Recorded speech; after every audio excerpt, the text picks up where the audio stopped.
100కు పైగా దీర్ఘకాలిక సమస్యలకు ఎటువంటి ఆపరేషన్ దుష్ప్రభావాలు లేకుండా హోమియోపతి చికిత్స.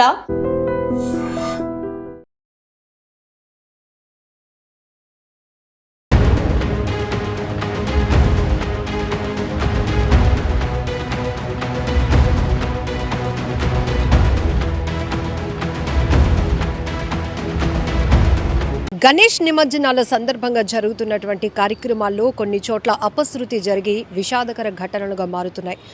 పశ్చిమ గోదావరి జిల్లా నరసాపురం మండలం తూర్పుతాలు గ్రామంలో ట్రాక్టర్ ప్రమాదవశాత్తు దూసుకెళ్లడంతో ఆ ఘటనలో 4 మృతి చెందారు. మరో 2 తీవ్రంగా గాయపడి వారిని ప్రభుత్వ ఆసుపత్రికి తరలించి చికిత్స అందిస్తున్నారు.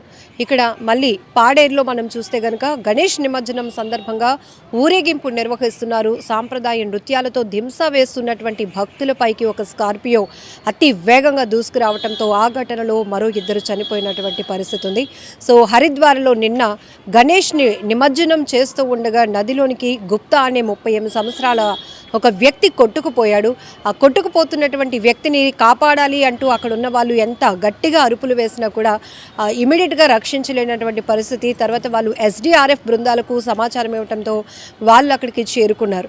సో ఇలాంటి ఘటనలు మనం తరచుగా చాలానే చూస్తున్నాం. వినాయక చవితి అనేటప్పటికీ చిన్న పెద్ద ప్రతి ఒక్కరూ ఒక ఘనంగా వేడుకలా చేయాలి.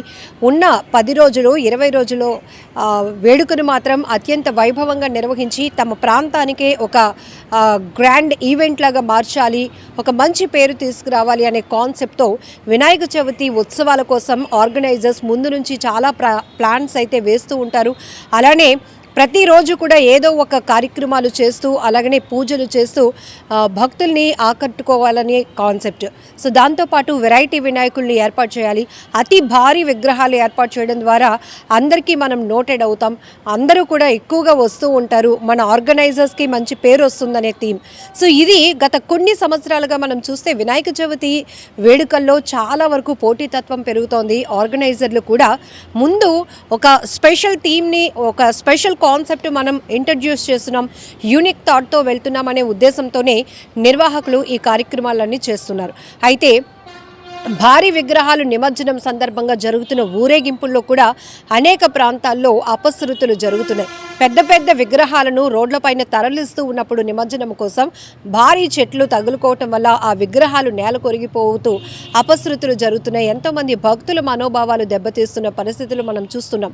మరికొన్ని చోట్ల విద్యుత్ తీగలు అంటే కరెంటు వైర్స్ అడ్డొస్తున్నాయని చెప్పి వాటిని లిఫ్ట్ చేస్తూ కొంతమంది కరెంటు షాక్ తగిలి చనిపోతున్నటువంటి పరిస్థితులు ఉన్నాయి.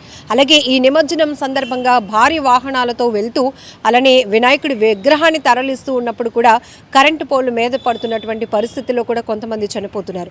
నదిలో, సముద్రాల్లో, అలానే ఎక్కడైనా డ్యామ్స్ ఉంటే అక్కడ ఇట్లాంటి పరిస్థితుల్లో చెరువుల్లో నిమజ్జనాలకు వెళ్తూ కూడా అక్కడ నిర్లక్ష్యం వల్ల కూడా కొంతమంది కొట్టుకుపోతూ ప్రాణాలు పోగొట్టుకుంటున్నటువంటి ఘటనలు చూస్తున్నాం.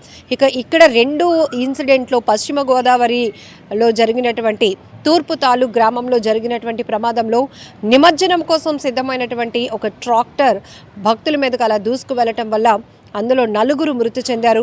మరోవైపు పాడేరులో అయితే నిమజ్జనం సందర్భంగా మొత్తం అందరూ చాలా హుషారుగా ఊరేగింపుతో వెళ్తున్నటువంటి పరిస్థితుల్లో ఒక్కసారిగా అతి వేగంగా దూసుకొచ్చినటువంటి స్కార్పియో వాహనం భక్తుల్ని ఢీ కొట్టడంతో అక్కడ కూడా 2 మృతి చెందారు, 2 తీవ్రంగా గాయపడ్డారు. మళ్ళీ గాయపడిన వాళ్ళు కూడా ఒకరు పరిస్థితి విషమించి మరొకరు కూడా చనిపోయినటువంటి పరిస్థితి. సో ఇలా కొన్ని ఘటనలు చూస్తే చాలా భయం వేస్తోంది. ఎందుకంటే గణేష్ మండపాలు అనేటప్పటికీ వాటితో చాలా కనెక్టింగ్గా ఉంటారు. ఎక్కువ శాతం చిన్నపిల్లలు చాలా ఎక్కువగా ఇష్టపడుతూ ఉంటారు. అలానే అక్కయ్యపాలెం, విశాఖ అక్కయ్యపాలెంలో కూడా 2 వర్గాల మధ్య జరిగినటువంటి ఘర్షణలో వినాయక చవితి మండపంలో పడుకున్నటువంటి 16 సంవత్సరాల అబ్బాయి పైన బలమైన ఒక రాడ్డు లాంటిది తీసుకొని తలపై గాయపరిచారు. సో ఆ అబ్బాయి ట్రీట్మెంట్ పొందుతున్నాడు, ఆ కుటుంబం వెలవెలలాడిపోతుంది. ఇలాంటివి మనం చాలా చూస్తున్నప్పుడు చాలా బాధేస్తోంది. ఎందుకంటే ఒక ఉత్సవం అనేది చాలా ఆహ్లాదకరమైన వాతావరణం వాతావరణంలో అందరి మధ్య ఒక ఫ్రెండ్లీ అట్మాస్ఫియర్ క్రియేట్ చేయాలి, హెల్దీ వాతావరణంలో జరగాలి. కానీ ఇలాంటి ఉత్సవాలు కూడా విషాదంగా మారిపోతూ ఉండటం మాత్రం చాలా బాధాకరమైన విషయం. ఇందులో ఎక్కువ శాతం నిర్లక్ష్యం కనపడుతోంది. సో గ్రూపుల మధ్య తగాదాల వల్ల ఒకరికొకరు గాయపరుచుకోవాలనుకోవడం, ఒకరిపైన ఒకరు దాడులకు పాల్పడుతూ ఉండటం. మరోవైపు అతి భారీ విగ్రహాలు పెట్టినప్పుడు మనం ఆ పాసిబిలిటీ కూడా చూసుకోవాలి. ఎందుకంటే మనం ఇక్కడి నుంచి ఎక్కడ నిమజ్జనం చేయాలనుకుంటాం, అక్కడికి వచ్చే వాళ్ళలో ఎంతమంది వస్తున్నారు, సేఫ్ అండ్ సెక్యూరిటీ ఏంటి, ఇట్లాంటివన్నీ కూడా చూడాల్సినటువంటి బాధ్యత కూడా నిర్వాహకులపై ఉంది. ఎందుకంటే అక్కడ ఈ ఘటనలు ఎక్కడ జరుగుతున్నాయని పక్కన పెడితే ఇక్కడ హైలైట్ అవుతున్నటువంటి పరిస్థితులు కూడా వినాయక చవితి ఉత్సవాల పరిస్థితి. సో ఇది చాలా బాధాకరమైన విషయం.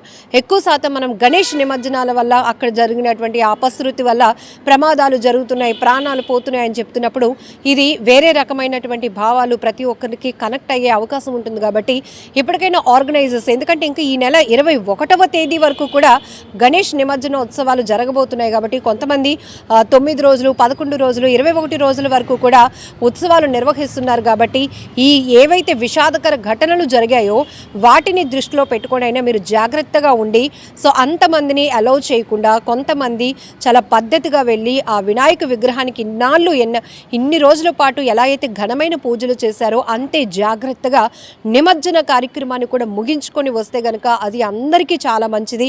ఆధ్యాత్మికంగానూ ఆహ్లాదకరమైనటువంటి పరిస్థితులు కూడా ఉంటాయి. కానీ ఇలా విషాదకర ఘటనలుగా మారి ప్రాణాలు పోగొట్టుకోవడం అనేది చాలా బాధాకరమైన విషయం.